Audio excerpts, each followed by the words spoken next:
Standard.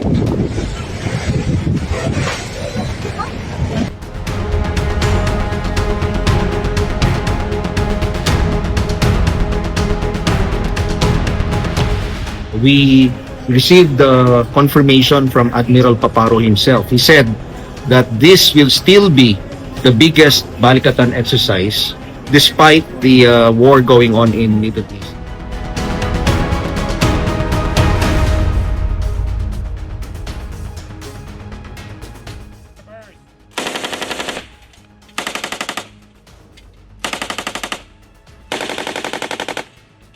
On the morning of March 30th, 2026, a quiet Sunday, something moved across the water west of Luzon. Not fishing boats, not Coast Guard cutters, not the usual gray zone harassment that Filipinos have learned to live with. This time, it was warships, guided missile frigates, fighter jets in formation, and somewhere above Scarborough Shoal, only 240 kilometers from Philippine shores, a bomber circled. The kind that carries missiles designed to sink aircraft carriers. The Chinese military's Southern Theater Command released a video of the operation. They called it a combat readiness patrol. They said it was a response to provocations. They said Scarborough Shoal, which sits inside the Philippines' own exclusive economic zone, belongs to China. Philippine Coast Guard, pero sa nakita natin kanina ay hindi na... But here's the part that no one is talking about. This didn't happen in isolation. 5 days earlier, a Chinese missile frigate nearly rammed a Philippine Navy ship near Pag-asa Island. 3 weeks before that, China aimed its fire control radar, a weapons targeting system, at a Philippine frigate near Sabina Shoal. And right now, as you're watching this, 22 Chinese dredgers are building what could become the largest artificial island in the South China Sea. These aren't separate events. This is a pattern. And it's accelerating, because in exactly 18 days, the largest military exercise in Indo-Pacific history is about to begin on China's doorstep. This is what's really happening in the West Philippine Sea. And this is why it matters. Welcome to Indo-Pacific Report.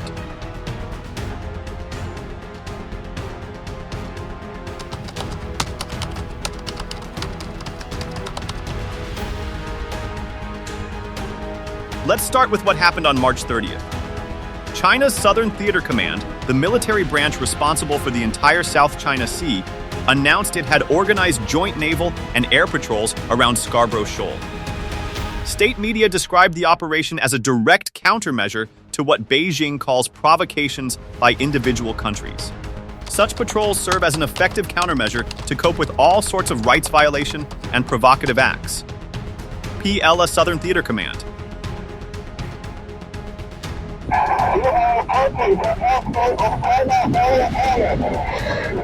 Now let's be clear about what that statement actually means. The Southern Theater Command doesn't say the Philippines by name. But the message is unmistakable. Scarborough Shoal, which the Philippines calls Bajo de Masinloc, sits roughly 240 kilometers west of Luzon and nearly 900 kilometers from the nearest major Chinese landmass of Hainan. A United Nations-backed tribunal ruled in 2016 that China has no legal basis for its claims there. Beijing rejected that ruling entirely.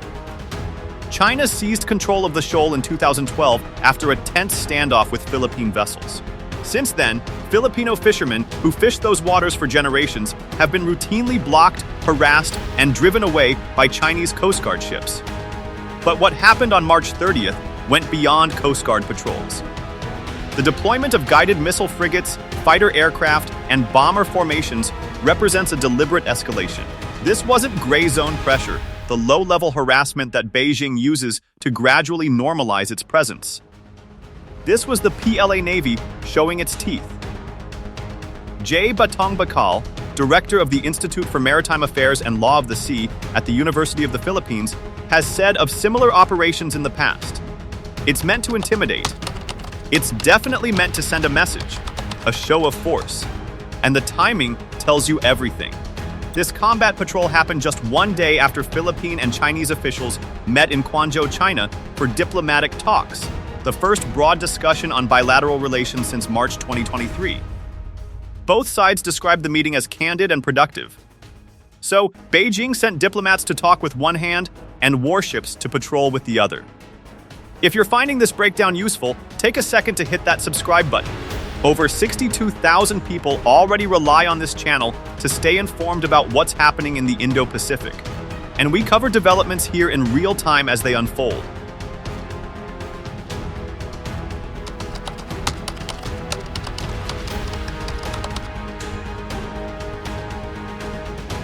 Now, 5 days before that combat patrol, something happened near Pag-asa Island that Philippine military officials are calling a clear escalation.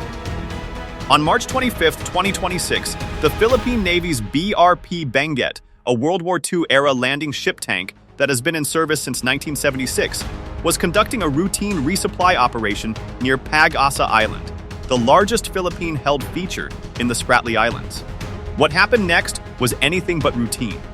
A People's Liberation Army Navy Type 054A guided missile frigate, the Benguet, hull number 532, closed in on the Benguet and passed at what Philippine officials described as a dangerously close distance. According to the Armed Forces of the Philippines Western Command, the Chinese vessel executed an unsafe and unprofessional maneuver that forced the Philippine crew to take evasive action to avoid a collision. Such dangerous maneuvers are provocative and constitute a clear violation of the Convention on the International Regulations for Preventing Collisions at Sea, (COL). Nep Padua, Westcom spokesperson. Now, pay attention to what Rear Admiral Roy Vincent Trinidad said afterward. He pointed out that past confrontations in these waters have mostly involved Coast Guard vessels and maritime militia, the civilian layer of China's so-called gray zone strategy. But this was different. It has happened in the past, but since it's been a while since we've had warship-to-warship encounters, this is already an escalation. Rear Admiral Roy Vincent Trinidad. That distinction matters. When a Coast Guard cutter blocks a resupply boat, it's a provocation. When a guided missile frigate nearly rams a naval vessel, it's a potential act of war. And this wasn't the first military-grade incident in March. 3 weeks earlier, on March 7th, a Chinese corvette reportedly locked its fire control radar on the Philippine Navy frigate BRP Miguel Malvar near Sabina Shoal.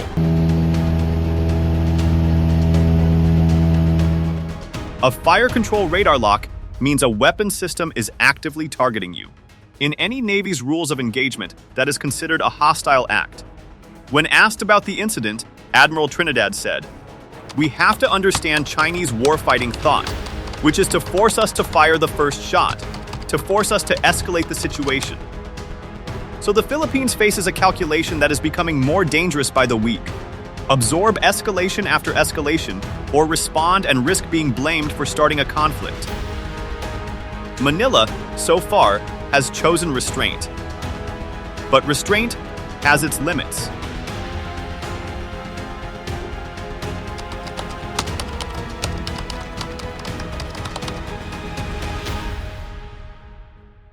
While the world focuses on Scarborough Shoal and the Spratlys, China is doing something further north in the Paracel Islands that may be even more consequential, and almost no one is paying attention. At Antelope Reef, a once-submerged coral formation in the Crescent Island group of the Paracels, China has launched what analysts are calling its most significant island-building operation since 2017. Here are the numbers. As of late February 2026, satellite imagery from the Open Source Center, a UK-based research group, showed 22 large dredging vessels operating at the site. They are pumping sand, rock, and crushed coral onto the reef to create developable land. The reclamation area already spans more than 15 square kilometers, roughly 3,700 acres. To put that in perspective, Mischief Reef in the Spratlys, one of China's largest artificial islands with a runway, hangars, radar installations, and missile batteries, covers about 5.6 square kilometers.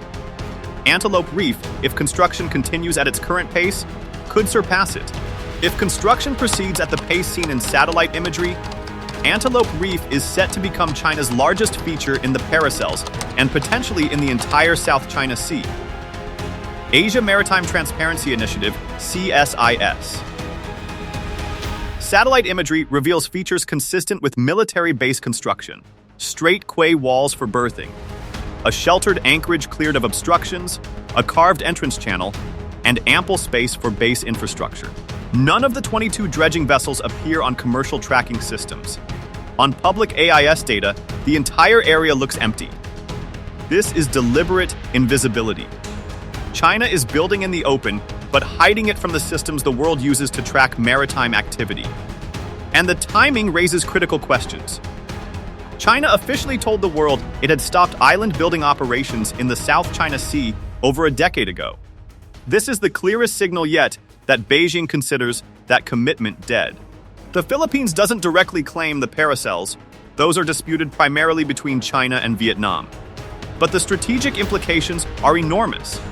An operational military base at Antelope Reef would extend China's surveillance and strike radius deeper into the South China Sea, further tightening the net around Philippine waters and making every resupply mission, every patrol, every fishing trip in the West Philippine Sea more dangerous.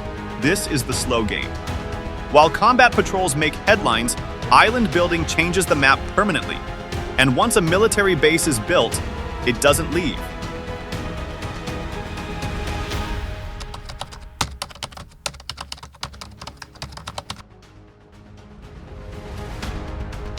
So let's step back and look at the full picture. In the space of a single month, March 2026, China has simultaneously operated on 3 separate fronts across the South China Sea. Front 1. Scarborough Shoal. Combat readiness patrols with warships, fighters, and bombers. A direct show of force within the Philippines' exclusive economic zone. Front 2. The Spratly Islands. A guided missile frigate nearly rammed BRP Benguet near Pag-asa Island. Fire control radar was locked onto BRP Miguel Malvar near Sabina Shoal. Warship-to-warship encounters replacing the previous pattern of Coast Guard harassment. All back. Front 3. The Paracel Islands. 22 dredgers constructing what will likely become the largest artificial island in the South China Sea at Antelope Reef. Silent, invisible on tracking systems, and completely unchallenged. This is not random aggression. This is coordinated strategic pressure applied simultaneously across the entire theater. China's strategy has always been about changing the status quo so gradually that no single event triggers a response. Each individual incident, a combat patrol here, a near collision there, a few more acres of dredged coral, seems manageable in isolation. But taken together, they represent a fundamental shift in the balance of power. And this is the critical point. All of this is happening while Beijing holds diplomatic talks. The Guangzhou meetings on March 28th were described as productive. President Marcos said the energy crisis could provide impetus for both sides to reach an agreement on oil exploration. China responded by saying its door to dialogue remains open, but told the Philippines to demonstrate sincerity. Talking and building, negotiating and escalating. Using diplomacy as cover while creating irreversible facts on the water. This is the playbook. The question is, what's the counter?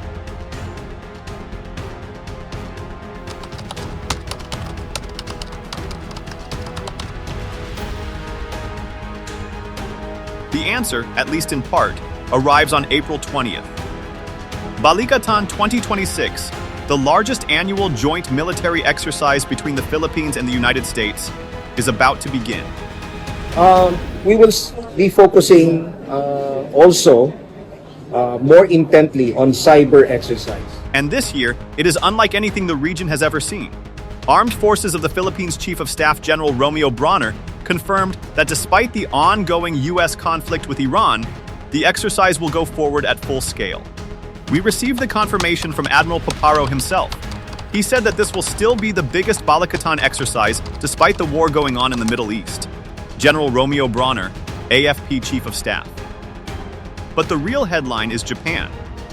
For the first time since the end of World War II, 81 years, Japanese combat troops will set foot on Philippine soil.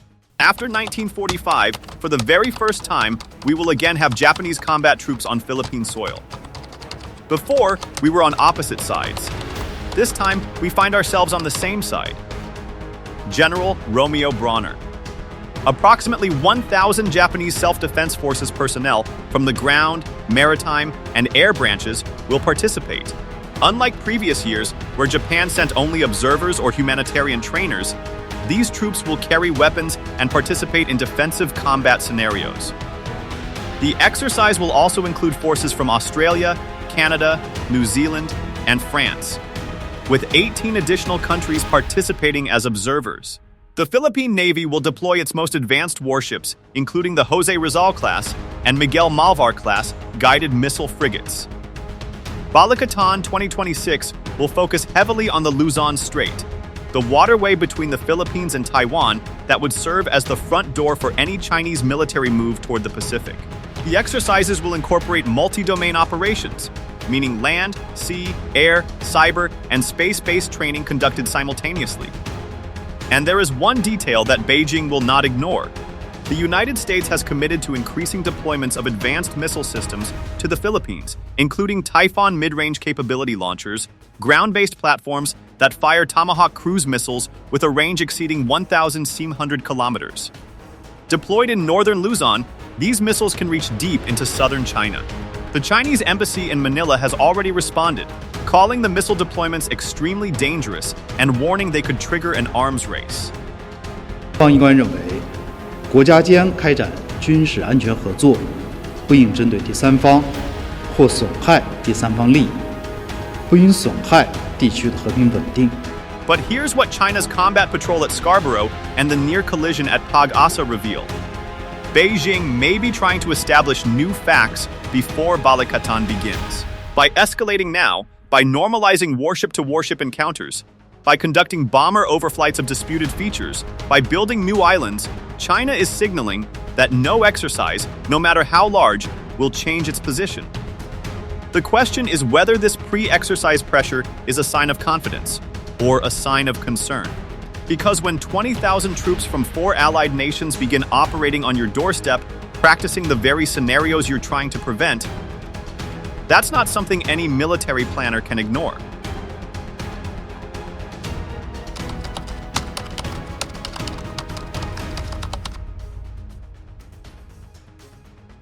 So where does this leave us? The Philippines is caught between two forces. On one side, a neighbor with more than 370 warships, 73 submarines, 3 aircraft carriers, and a willingness to use them. On the other, an alliance system that is mobilizing at historic speed, but one that comes with its own risks and uncertainties. Every Philippine administration since 1994 has faced the same cycle: episodic crises, incremental expansionism, and diplomatic pauses that simply allowed China to consolidate gains before the next wave of escalation. The question isn't whether China will push further. It will. The real question is whether the Philippines and its allies can build a deterrence posture strong enough to raise the costs of that expansion beyond what Beijing is willing to pay. Balikatan 2026 is a piece of that puzzle. But it's not the whole answer. Exercises end. Forces go home. Chinese dredgers keep working. The 22 dredgers at Antelope Reef don't care about diplomatic statements or combat exercises. They work around the clock, pumping sand, creating land, building something permanent in waters that international law says they have no right to change. And that, ultimately, is the challenge. China plays the long game.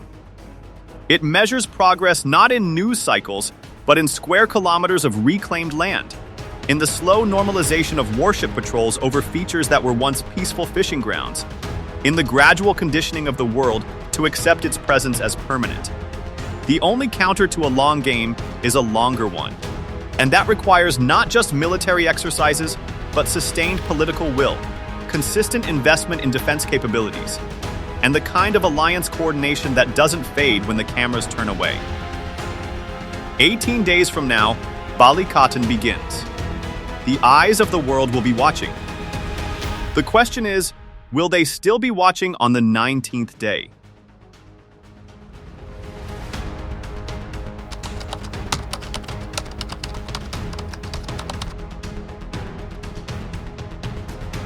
That's it for this video.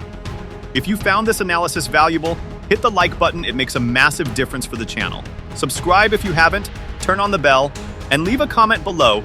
Do you think Balikatan 2026 can actually deter China's expansion in the South China Sea? I want to hear your perspective. I'm working on a full breakdown of what Balikatan 2026 will actually look like when it starts on April 20th. The weapon systems, the scenarios, the strategic objectives, so make sure you don't miss that. Until next time, this is Indo-Pacific Report. Stay informed, stay sharp, and thank you for watching.